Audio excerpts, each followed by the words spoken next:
नमस्कार, आप देख रहे हैं स्पेशल रिपोर्ट। आपके साथ मैं हूं अंजना ओम कश्यप। हम बात करेंगे आज स्पेशल रिपोर्ट में तमाम मुद्दों की, बिहार में कुदरती कहर और इमरजेंसी पर सियासी घमासान की। लेकिन उससे पहले हम आपको लिए चलते हैं हमारे सहयोगी राजदीप सरदेसाई के पास, जिन्होंने खास बातचीत की है एनसीपी अध्यक्ष शरद पवार के साथ चीन और महाराष्ट्र सरकार के मुद्दे पर। शरद पवार जी, आज तक पर आपका स्वागत है। हमें बताइए, इस समय चीन को लेकर जो पॉलिटिकल विवाद चल रहा है, बीजेपी वर्सेस कांग्रेस एक दूसरे पर आरोप लगा रहे हैं चीन को लेकर, किस तरह से आप देखते हैं? इतने अनुभवी नेता हैं, क्या आपको लगता है ये सही रास्ता है एक दूसरे पर आरोप लगाना, जब एक दूसरे कंट्री की बात आती है, राष्ट्र सुरक्षा की बात आती है? राष्ट्र सुरक्षा की बात और जिस तरह से चाइना एक्शन कर रही है, ये देखने के बाद मेरा फर्म ओपिनियन ये है कि इस समय हम सब ने मिलकर देश की जो डिफेंस फोर्सेस जो कुछ कदम उठा रहे, रक्षा मंत्रालय जो कुछ कदम उठा रहे, इसके पीछे मजबूती से हमने खड़ा रहने की आवश्यकता है। इस देश की ओवरऑल सिचुएशन एंड सिक्योरिटी आप देखेंगे, थ्रेट परसेप्शन देखेंगे, तो हमेशा हम बात करते हैं पाकिस्तान के बारे में, मगर मेरा कंसिडर व्यू है जी कि पाकिस्तान से ज़्यादा हम लोगों के लिए, देशवासियों के लिए चाइना की स्थिति और गंभीरता से देखने की आवश्यकता होती है। तो चाइना जी 1962 में हम लोगों ने देश ने देखा एक बार क्या हुआ, और बीच में सिचुएशन में सुधार करने के लिए कोशिश बहुत हुई। दोनों देशों ने इस तरह से कदम उठाए। रिसेंटली देश के अपने प्रधानमंत्री, चाइना के प्रधानमंत्री यहाँ आकर गए, बातें हो गई। मगर चाइना की एक स्पेशलिटी ये है, एक तरफ से वो बातें करते हैं, साइमल्टेनियसली उनका जो एजेंडा होता है, वो एजेंडा पर वो कभी एजेंडा छोड़ते नहीं। आपने कहा कि इस पर राजनीति नहीं होनी चाहिए, लेकिन राजनीति शरद पवार जी हो रही है। कांग्रेस दिन पर दिन गवर्नमेंट पर अटैक करती है और गवर्नमेंट कांग्रेस पर अटैक करती है, और बड़े पर्सनल तरह से। आप अनुभवी नेता होने से किस तरह से देखते हैं ये? क्या आप आज कह रहे हैं कि सबको एकजुट होना चाहिए? ऑल पार्टी मीटिंग में क्या आपने यही कहा कि सब पार्टियों को अपनी जितने भी डिफरेंसेस है वो छोड़कर इस समय सरकार को सपोर्ट करना चाहिए, मोदी सरकार को समर्थन करना चाहिए? मैंने मोदी सरकार को समर्थन करना चाहिए ऐसी भाषा नहीं की। मैंने डिफेंस फोर्सेस, मैंने डिफेंस पॉलिसी, इस बारे में जो कोई कदम उठा रहे हैं, इस सभी को हम लोगों ने सहमति से सहयोग देना चाहिए, सपोर्ट करना चाहिए। जहाँ तक पॉलिटिकल इशू होता है, तो पॉलिटिकल इशू पर अलग अलग राय होते हैं, मगर जब चाइना जैसे देश के साथ इशू हमारे सामने आता है, तो मैं पॉलिटिकल इशू रेज करना पसंद नहीं करता। कांग्रेस का जो बात आपने कही तो मैंने खुद श्रीमती सोनिया जी का स्पीच ऑल पार्टी मीटिंग में देखा। उन्होंने ये चाइना के सामने जो परिस्थिति पैदा हुई है, इसमें हम लोगों ने मिलकर एकता से इसका सामना करना चाहिए, ये बात उन्होंने कही। मगर साइमल्टेनियसली और कुछ बातें और कुछ कदम उठाने की आवश्यकता थी। इसमें जो कमियां हैं वो भी उन्होंने देखने की कोशिश की और सुझाव दिया, ये जल्दी से जल्दी ठीक करो। मैं इसलिए आपसे ये पूछ रहा हूं क्योंकि जो असलियत ये है कि विपक्ष, खासकर की कांग्रेस कह रही है कि ये पॉलिटिकल, मिलिट्री और डिप्लोमेटिक फेलियर है। क्या आप इसे, जिस तरह से चाइना ने गालवान वैली पर हमारे सैनिकों के साथ झड़प की, जिस तरह से जमीन लेने की बात हो रही है, क्या आप समझते हैं ये पॉलिटिकल, मिलिट्री और डिप्लोमेटिक फेलियर है हमारी तरफ से? मोदी सरकार का फेलियर है? मेरा साफ कहना यह है कि आज की स्थिति में किसका फेलियर है या किसने कुछ बहुत कुछ अचीव किया, ये बोलने का, कहने का बिल्कुल समय नहीं है। आज समय है मिलकर सामना देना, मिलकर हमारे आर्म फोर्सेस के हौसला कैसा ऊंची रहेगा, इस पर ध्यान देना, और जो कदम जी इस देश की सिक्योरिटी के लिए जो किए जाएंगे, उठाए जाएंगे, उसको ठीक तरह से मदद करना। इससे हम बाहर निकलने के बाद एनालिसिस कर सकते हैं, फिर तय कर सकते हैं कुछ कमियां थी या कुछ नहीं, पर आज वो स्थिति नहीं है, वो समय नहीं है। लेकिन क्या कहीं ना कहीं इसमें आप राहुल गांधी को एक तरह से सलाह दे रहे हैं कि राहुल गांधी देखिए, इस समय ये समय नहीं है प्रधानमंत्री पर आरोप करना, क्या यही कहीं आप राहुल गांधी को इशारों में सलाह दे रहे हैं? मैं किसी को सलाह नहीं दे रहा, कोई छोटे लोग नहीं, सबको समझना चाहिए। मैं आज की आवश्यकता क्या है, what is the national need, आज की ज़रूरत क्या है, इस बारे में मेरी व्यक्तिगत क्या राय है, मेरी पार्टी की राय क्या है, ये मैं बता रहा हूँ। मजे हुए राजनीतिज्ञ माने जाते हैं शरद पवार ये कहते हुए कि ऐसे संकट की घड़ी में राजनीति ठीक नहीं है। कांग्रेस की इस पर क्या प्रतिक्रिया रहेगी, दिलचस्प रहेगा अगर वो देती है तो। खैर, बड़ी खबर आ रही है जिसका रुख अब करेंगे बिहार से, जहां टूटा है कुदरत का कहर। बिहार के 23 जिलों में आंधी बारिश और बिजली गिरने से 83 लोगों की मौत हो गई है। बिहार के गोपालगंज में सबसे ज्यादा 13 लोगों ने दम तोड़ा है। ये चीख, ये पुकार दिल दहला देने वाली। 8 मधुबनी में, सिवान में 6 लोगों की बिजली गिरने से मौत हुई है। सिर्फ बिहार नहीं बल्कि उत्तर प्रदेश में भी बारिश और बिजली गिरने से 9 लोगों की मौत हो गई है। छोड़ दो। हम आपको हर जिले के अनुसार जितने लोगों की वहां पर बिजली गिरने से मौत हुई है वो आंकड़ा दिखा रहे हैं। छोड़ दो। बहुत बड़ी त्रासदी, एक ही दिन में किस तरह से बिजली गिरने से इतने सारे लोगों की मौत हो गई है। रोते बिलखते चीख पुकार जो आप इस वक्त सुन रहे हैं, बहुत दुखदाई। दिल्ली में कोरोना का महाविस्फोट हो चुका है। एक दिन के आंकड़े की बात करें तो दिल्ली देश ही नहीं दुनिया में नंबर 1 हो चुका है। यही नहीं, संक्रमण के मामले में दिल्ली ने अब मुंबई को भी पीछे छोड़ दिया। इस आपदा के वक्त भी एलजी और दिल्ली सरकार में विवाद तेज हो गया है।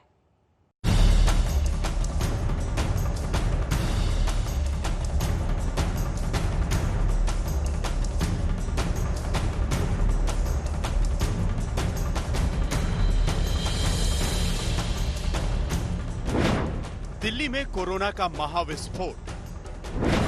कोरोना संक्रमण में दिल्ली ने मुंबई को पीछे छोड़ा।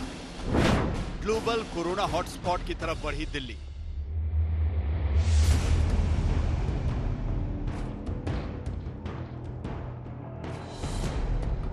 राजधानी में कोरोना संक्रमण के हालात बद से बदतर हो गए हैं। अब तक मुंबई में संक्रमण के सबसे ज्यादा केस थे, लेकिन अब दिल्ली मुंबई से कहीं आगे निकल गई है। दिल्ली में कोरोना संक्रमण की भयावहता आप इन आंकड़ों से भी समझ सकते हैं। दिल्ली में 10 लाख की आबादी पर 347 कोरोना पॉजिटिव पाए जा रहे हैं। दिल्ली में मंगलवार को कोरोना के 3,947 नए केस दर्ज हुए। शहरों की बात की जाए तो दुनिया में एक दिन में सबसे ज्यादा केस दिल्ली में ही दर्ज हुए हैं। दिल्ली में कोरोना मरीजों की तादाद 70,390 तक पहुंच चुकी है, जबकि मुंबई में 69,528 केस आए हैं। दिल्ली में कोरोना विस्फोट की हालत को देखते हुए मुख्यमंत्री अरविंद केजरीवाल ने लोकनायक जयप्रकाश अस्पताल का दौरा किया। आज से 100 दिन पहले उन्हें इस हॉस्पिटल को कोविड हॉस्पिटल डिक्लेयर किया गया था। इन 100 दिनों में ढेरों पेशेंट्स को इन्होंने ट्रीट किया हॉस्पिटल ने, और ये पहला हॉस्पिटल था जो इसको Covid hospital, full fledged Covid hospital declare किया गया था। एक जो दिक्कत आ रही थी कि जब आपके पेशेंट अंदर हैं तो बाहर रिलेटिव्स उनसे बात नहीं कर पाते थे, उनको पता नहीं चलता था अंदर क्या। तो आज वो सुविधा शुरू की है। अब टैब के जरिए आप अंदर वीडियो कॉन्फ्रेंसिंग करके अपने उनसे बात कर सकते हैं। ये बहुत अच्छी सुविधा है। केजरीवाल ने एलएनजेपी अस्पताल में डॉक्टरों की हौसला अफजाई की और अस्पताल में भर्ती कोरोना मरीजों के लिए वीडियो कॉलिंग सुविधा लॉन्च की। 14 को 12 जो मरीज के परिवार वाले हैं वो पेशेंट का सीधे वीडियो कॉन्फ्रेंसिंग के थ्रू हालचाल जान सकेंगे। ये एक छोटा सा रूम बनाया हुआ है जहां पे टैबलेट्स उपलब्ध कराए गए हैं। जो स्टाफ यहां पे बैठा हुआ है उनको जो परिवार वाले हैं बताएंगे कि कौन मरीज है, क्या उसका नाम है, उसको फिर सीधे कनेक्ट कर दिया जाएगा जहां भी जिस वार्ड में भी वो अगर व्यक्ति एडमिट होगा। कोरोना संक्रमण के मामले में दिल्ली अब महाराष्ट्र के बाद नंबर 2 पर पहुंच चुकी है। हम आपको आंकड़ों के जरिए दिखा रहे हैं कि पूरे देश में कोरोना संक्रमण का क्या हाल है। देश भर में कोरोना संक्रमण के मामले में महाराष्ट्र अभी भी नंबर 1 पर है। वहां अब तक 1,42,900 लोग संक्रमित पाए गए हैं, जबकि दिल्ली में 70,390 कोरोना संक्रमित हो गए हैं। तमिलनाडु में मरीजों की तादाद 67,468 है, जबकि गुजरात में 28,943 लोग कोरोना पीड़ित हैं। उत्तर प्रदेश में 19,557 कोरोना संक्रमित हैं। पूरे देश में कोरोना संक्रमितों की तादाद 4,73,105 हो गई है, जबकि 14,894 लोग कोरोना संक्रमण की वजह से जान गंवा चुके हैं। कोरोना के बढ़ते संक्रमण के बीच एलजी और दिल्ली सरकार के बीच तकरार भी बढ़ती जा रही है। एलजी ने आदेश दिया है कि हर कोरोना पॉजिटिव को कोरोना सेंटर लाया जाए, जबकि केजरीवाल सरकार का कहना है कि कोविड सेंटर्स में सिर्फ उन्हें लाया जाए जिनकी हालत गंभीर हो। सरकार ने आदेश निकाले हैं कि अगर कोई कोरोना पॉजिटिव होगा तो उसको डॉक्टर उसके घर नहीं जाएगा, उसको कोविड सेंटर में आके लाइन में लगना पड़ेगा। अब 103 बुखार वाला आदमी, 102 बुखार वाला आदमी उसको लाइन में क्यों खड़े कर रहे हैं? ये कहाँ की व्यवस्था है? यानी साफ है कि कोरोना की रफ्तार हो या फिर सियासत, दिल्ली में दोनों ही नॉन स्टॉप चल रहे हैं। निखिल लखवानी के साथ चिराग गोटी, दिल्ली आज तक। कोरोना के इलाज के दावे पर दावे हो रहे हैं, लेकिन दिल्ली तो बस थोड़ी सी राहत के इंतजार में है। राहत तो मिलती नजर नहीं आ रही, अलबत्ता आफत जरूर बढ़ती जा रही है। दिल्ली के मुख्यमंत्री अरविंद केजरीवाल ने कहा था कि दिल्ली में जुलाई के आखिर तक 80,000 बेड की जरूरत पड़ सकती है। अब सरकार बेडों के इंतजाम में जुटी हुई है। 30 जुलाई तक करीब 5.5 लाख केस पहुंच जाएंगे दिल्ली में, और उसके लिए करीब 80,000 बेड्स की आवश्यकता होगी।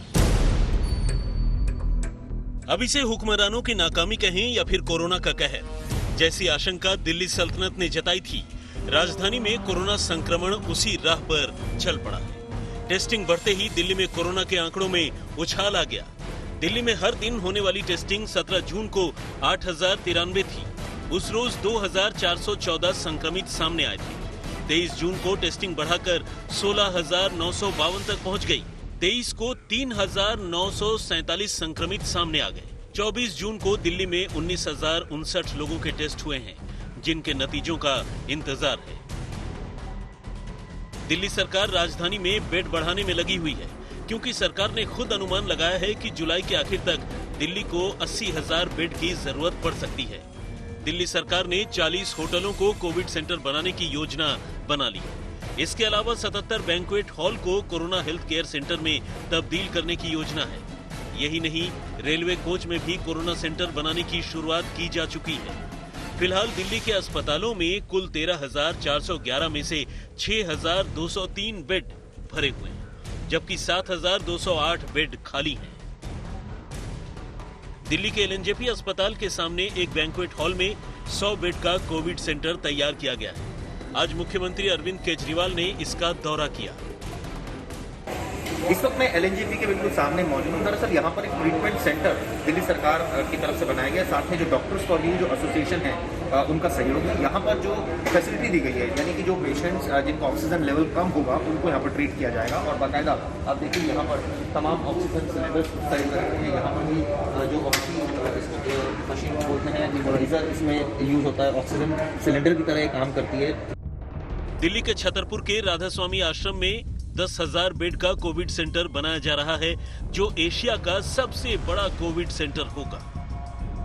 बस एक ही लक्ष्य है कि यहाँ पर इस कोविड फैसिलिटी में जो भी मरीज आ रहे हैं, हमारी दिल्ली में हमारी दिल्ली सरकार के इलाज के लिए आ रहे हैं, उनका बढ़िया से बढ़िया इलाज हो, अच्छा पानी उनको मुहैया कराया जाए। और ये जो जॉइंट वेंचर है राधा स्वामी ब्यास में, जो 10,000 बेड की एशिया की सबसे बड़ी फैसिलिटी बनने जा रही है, ये मुझे लगता है एक जॉइंट वेंचर का बेहतरीन उदाहरण है। राजधानी में बढ़ते कोरोना संक्रमण को देखते हुए दिल्ली सरकार ने कई अहम कदम भी उठाए हैं। मसलन सरकार होम आइसोलेशन में गए संक्रमितों के लिए पल्स ऑक्सीमीटर मुहैया करवा रही है। सरकार ने प्राइवेट अस्पतालों में इलाज और टेस्टिंग की दरों में कटौती की है।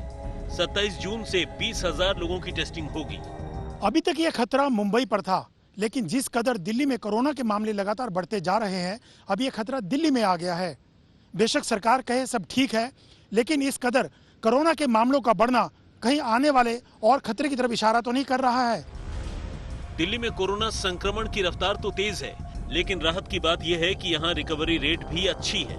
जुलाई में संक्रमण और तेज होने की आशंका है, तो सरकार ने इससे निपटने की तैयारी भी कर रखी है। अमरदीप कुमार और चिराग गोठी के साथ अशोक सिंघल, दिल्ली आज तक। इस रिपोर्ट के बाद अब बात जरा सियासी करते हैं। आज 25 जून है। 45 साल पहले आज ही के दिन देश में कांग्रेस सरकार ने इमरजेंसी लगाई थी। ये वो घटना है जिसे कांग्रेस कभी याद करना नहीं चाहती, लेकिन बीजेपी याद दिलाए बिना मानती नहीं। आज भी इमरजेंसी की बरसी पर कांग्रेस और बीजेपी में जमकर सियासी घमासान हुआ है।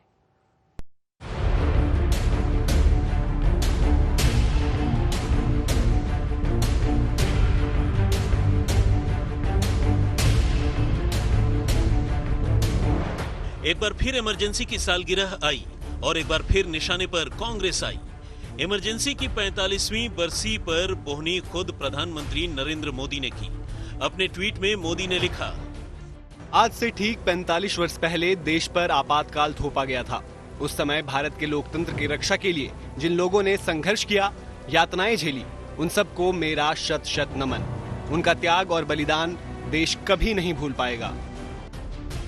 मोदी के पीछे पीछे उनके पुराने साथी अमित शाह भी आ गए। उन्होंने कांग्रेस के भूत के साथ वर्तमान को भी मिला दिया। अपने ट्वीट में अमित शाह ने लिखा, लाखों लोगों के प्रयास की वजह से आपातकाल हटा। भारत में लोकतंत्र बहाल हुआ, लेकिन कांग्रेस में लोकतंत्र की वापसी नहीं हुई। एक परिवार का हित पार्टी और राष्ट्रीय हितों पर भारी है। ये दुखद स्थिति कांग्रेस में आज भी है। बीजेपी के हमले का जवाब कांग्रेस की तरफ से भी आया।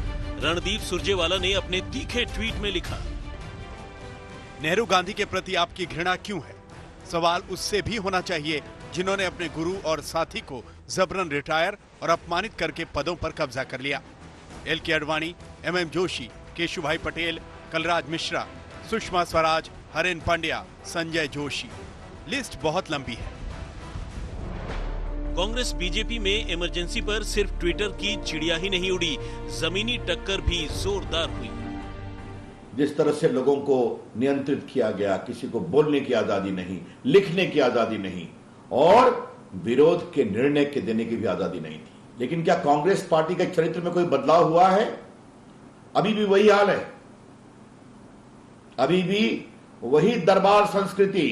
Those talking of emergency today have done everything under their command to compromise every single institution without declaring an emergency. During emergency, RSS of course supported the emergency. Mr. Amit Shah should learn his lessons again. Congress के राज में 25 जून 1975 को लगी emergency ऐसी घटना है जिसे कांग्रेस कभी याद करना नहीं चाहती, तो बीजेपी उसे भूलने नहीं देती। यही तो सियासत का तकाजा है। अशोक सिंघल, दिल्ली आज तक। स्पेशल रिपोर्ट में हम आपको चीन की एक चालबाजी का खुलासा करने जा रहे हैं। अब कैसे चीन एक तरफ तो बातचीत कर रहा है और ये दिखा रहा है कि वो गलवान में 1 किलोमीटर पीछे हट गया है, जबकि सच्चाई ये है कि चीन एलएसी पर अपने सैनिकों की तादाद बढ़ा रहा है और चीन की यह साजिश सैटेलाइट इमेज से बेनकाब हुई है।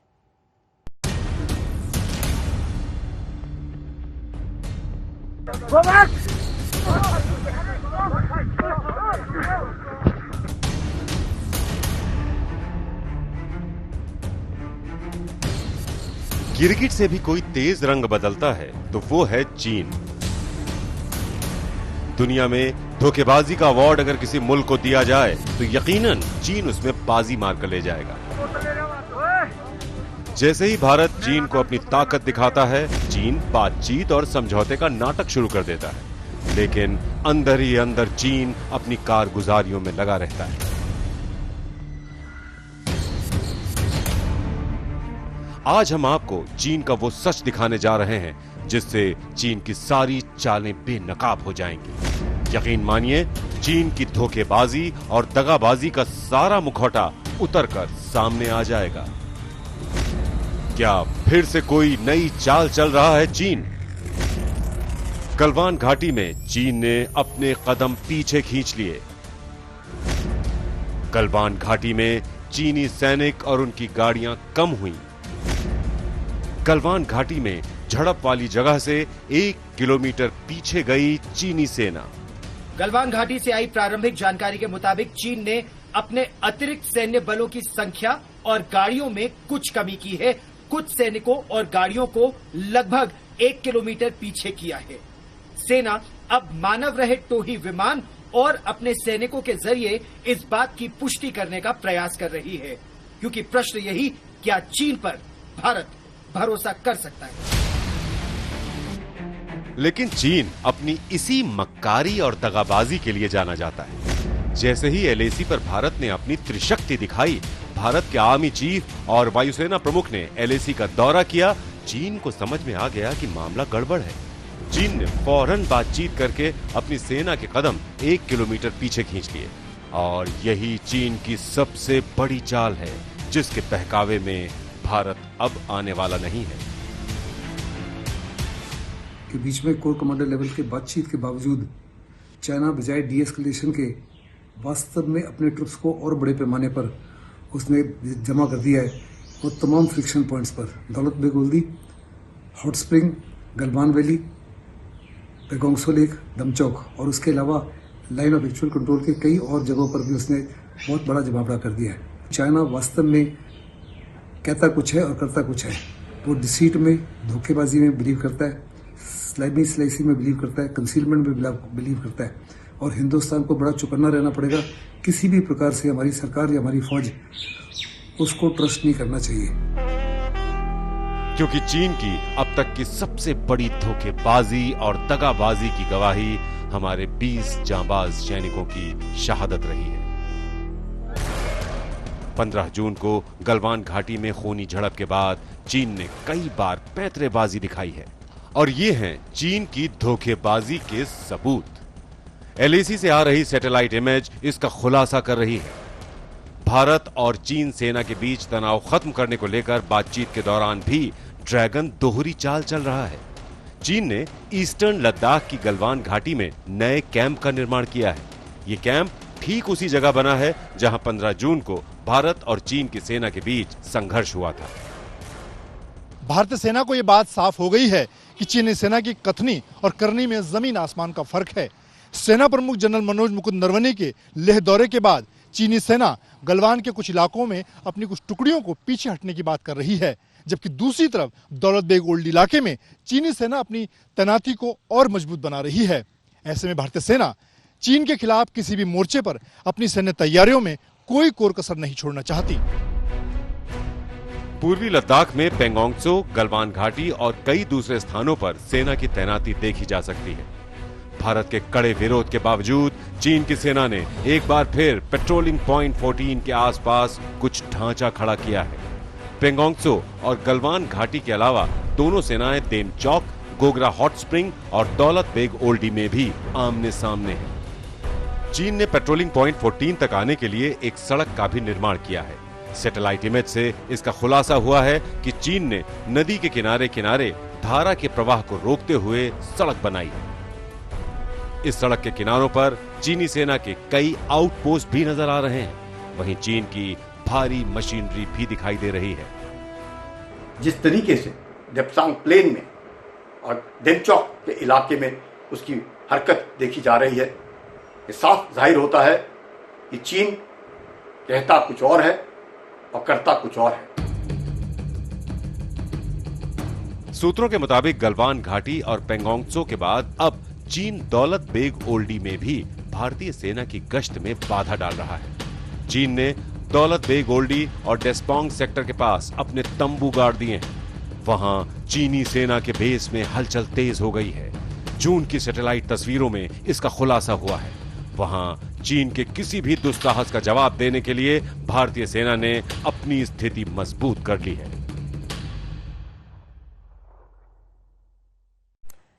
चीन के बारे में पता यह भी चला है कि वो गुपचुप युद्ध की तैयारियों में जुटा है और इसी रणनीति के तहत वो हथियार, गोला बारूद LAC पर धीरे धीरे इकट्ठा कर रहा है। लेकिन भारत ने भी चीन की तरफ अपनी तोप तान दी है। जी हां, दुनिया के सबसे शक्तिशाली T-90 भीष्म टैंक को लद्दाख में तैनात कर दिया गया है।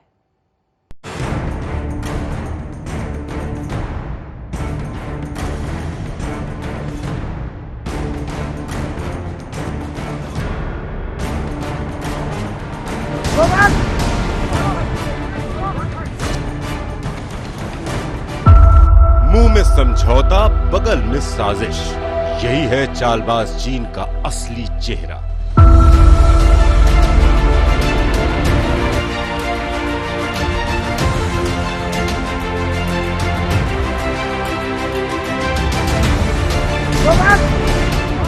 एक तरफ तो चीन गलवान घाटी में ये दिखाने की कोशिश कर रहा है कि वो पीछे हट रहा है, जबकि हकीकत कुछ और है।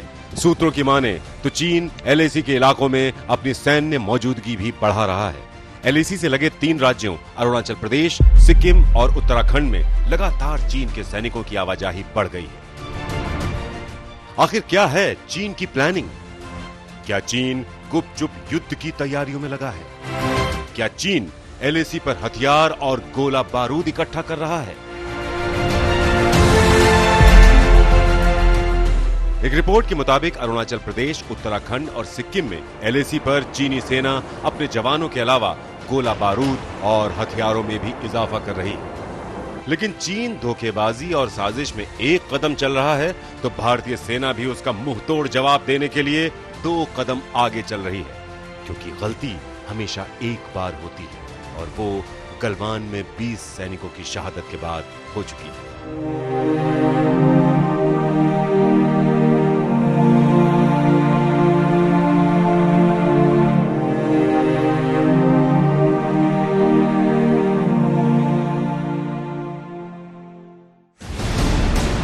भारतीय सेना ने भी LAC पर हॉट स्प्रिंग्स, डेमचोक, कोयूल, फुकचे, देपसोंग, मुर्गो और गलवान में जवानों की तैनाती बढ़ा दी। सीमा के पास frontline Sukhoi MKI-30 fighter jet, Mirage 2000, Jaguar fighter aircraft, Apache helicopter और CH-47 चिनूक हेलीकॉप्टर तैनात हैं और बीच बीच में उड़ान भर रहे हैं। खासकर लेह इलाके में भारतीय वायुसेना के लड़ाकू विमान उड़ान भर रहे हैं। अपनी 2 दिन की लद्दाख यात्रा में थल सेना अध्यक्ष जनरल नरवणे ने लगभग 830 किलोमीटर लंबी भारत चीन वास्तविक नियंत्रण रेखा का निरीक्षण किया। उन्होंने सेना को आदेश दिया कि इसमें गैप्स नहीं होने चाहिए और सेना अब बड़ी संख्या में यहां तैनात है, डेप्सैंग से लेकर डेमचौक तक। चिंता की बात केवल पेंगोंग त्सो में चीन का फिंगर 8 और फिंगर 4 के बीच में होना है और इसका हल बातचीत के जरिए निकलेगा। राजनयिक स्तर पर, सेना के स्तर पर या राजनीतिक स्तर पर, इस पर अब दिल्ली में चर्चा होगी। इतना ही नहीं, भारतीय सेना ने अपने सबसे घातक हथियार T-90 भीष्म टैंक को लद्दाख में तैनात कर दिया है। हम आपको बता दें, दुनिया के सबसे बेहतरीन टैंकों में से एक है T-90 भीष्म। लद्दाख में इस तैनाती को भारतीय सेना का सबसे बड़ा शक्ति प्रदर्शन कहा जा रहा है। ऐसा इसलिए क्योंकि इनकी तैनाती का मतलब है भारतीय सेना युद्ध जैसे हालात के लिए हर पल तैयार है।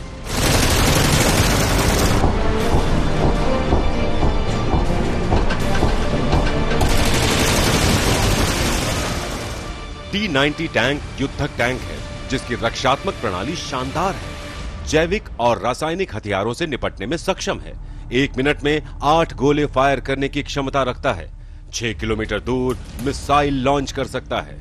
सूत्रों के मुताबिक चंडीगढ़, श्रीनगर समेत देश के अलग अलग हिस्सों से वायुसेना C-17 ग्लोब मास्टर और रूस निर्मित IL-76 जहाजों के जरिए टैंक, एंटी एयरक्राफ्ट गन समेत कई भारी हथियारों के अलावा सैनिकों के विशेष दस्तों को लेह पहुंचा रही है। इस समय भारतीय सेना की 3 आर्म्ड रेजिमेंट लद्दाख में है।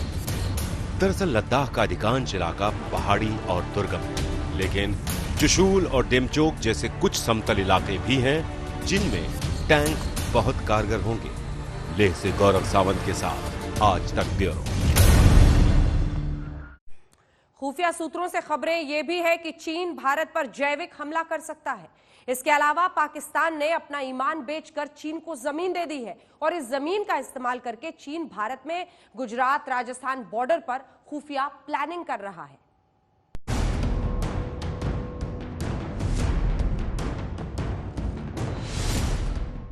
चीन की हर चाल पर भारत पैनी नजर रख रहा है।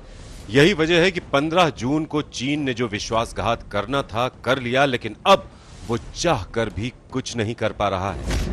ऐसी खबरें आ रही हैं कि भारत पर चीन जैविक हमला भी कर सकता है और यह हमला सीधे तौर पर न करके भारत विरोधी देशों या आतंकियों के जरिए भी करा सकता है। कोरोना वायरस को लेकर चीन की भूमिका पहले ही सवालों के घेरे में है। एलएसी के साथ साथ चीन की नापाक नजरें राजस्थान और गुजरात की सीमा की तरफ भी लगी हुई हैं। राजस्थान के जैसलमेर की घोटारू सीमा के ठीक सामने 25 किलोमीटर की दूरी पर कदनवाली के खेरपुर में एयरबेस तैयार हो चुका है। यहां पर चीनी सैनिकों की मौजूदगी कुछ महीनों में बढ़ी है। पाकिस्तान इस एयरबेस पर अपने लड़ाकू विमान उतारता रहता है। इसी तरह बाड़मेर के मुनाबाव के सामने थार पार्कर में भी चीनी सैनिक एयरपोर्ट बना रहे हैं। इसी तरह चीन पाकिस्तान कॉरिडोर के नाम पर रेल पटरियां बिछाने की योजना है, जिस पर काम चल रहा है। चीनी सैनिक सिर्फ राजस्थान सीमा पर ही नहीं, गुजरात से लगती सीमा पर भी एयरपोर्ट तैयार कर रहे हैं। चालाक चीन के चालों से भारत को चौकन्ना रहना होगा। जमीन बेच चुका पाकिस्तान अब अपनी जमीनें भी पश्चिमी सीमा पर चीन को सौंप रहा है। ऐसे में रक्षा विशेषज्ञों का मानना है कि पश्चिमी सीमा पर हमें तैयारी पाकिस्तान को ध्यान में रखकर नहीं बल्कि चीन को ध्यान में रखकर करना चाहिए। हालांकि पाकिस्तान का कहना है कि चीन की मदद से बने इस एयरपोर्ट का इस्तेमाल चीन की तेल और गैस निकालने वाली कंपनियां करेंगी, क्योंकि कराची एयरपोर्ट से इन्हें यहां तक पहुंचने में दिक्कतें आती थी। लेकिन ये पाकिस्तान और चीन जैसे भारत के धोखेबाज दुश्मनों की चाल भी हो सकती है, जिस पर भारत को कड़ी नजर रखनी होगी। पीछे भी हम काफी जो है इनसे धोखा खा चुके हैं, चाइना से भी और पाकिस्तान से अंदर है। दोबारा हम धोखा नहीं खाना चाहते हैं। वेस्टर्न बॉर्डर के ऊपर प्लीज ध्यान दीजिएगा, इस एरिया के अंदर भी है, कुछ हो सकता है रहने के लिए, और ये हो सकता है कि वो जो लद्दाख में हो रहा है इसके लिए डाइवर्शन हो यहाँ पर। चीन ने इस इलाके में इस कदर अपना कब्जा जमा लिया है कि यहाँ के स्कूलों में चीन की मैंडेरिन भाषा पढ़ाई जाने लगी है। चीन इस तरह से पाकिस्तान के साथ मिलकर पश्चिमी सीमा पर भी गहरी चाल चल रहा है। शरद कुमार, जयपुर, आज तक। दिल्ली के होटल मालिकों ने यह तय किया है कि किसी भी चीन के नागरिक को जगह नहीं देंगे, कमरा नहीं देंगे। इसके अलावा सरकार ने भी कई नियम ऐसे बनाए हैं जो सीधे चीन की दुकान पर चोट करेंगे। बहिष्कार करो, बहिष्कार करो, बहिष्कार करो।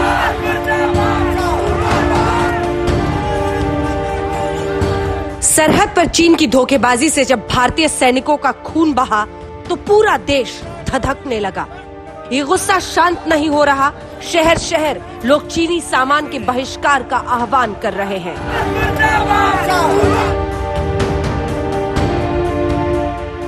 चीन के खिलाफ गुस्सा अब इस दीवार पर टंग गया है। दिल्ली के कई होटल मालिकों ने नोटिस टांग दिया है। चीन के नागरिकों की एंट्री अब बैन है।